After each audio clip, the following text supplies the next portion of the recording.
Крещение Алании, религиозно-исторические аспекты и социокультурные последствия. Эту тему обсудили сегодня на заседании круглого стола во Владикавказе.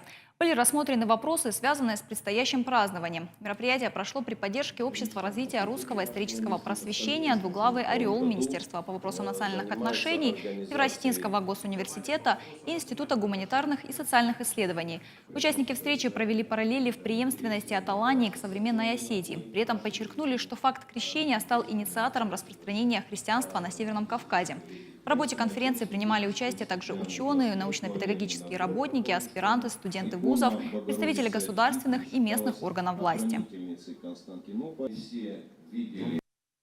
Празднование, как само торжественное мероприятие, намечено на 2022 год, но это нас не освобождает от того, чтобы в течение оставшегося промежутка времени мы проводили какие-то серьезные, важные, в том числе и научные мероприятия.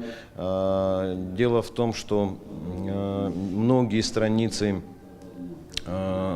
аланского христианства на сегодняшний день еще ждут своих исследователей.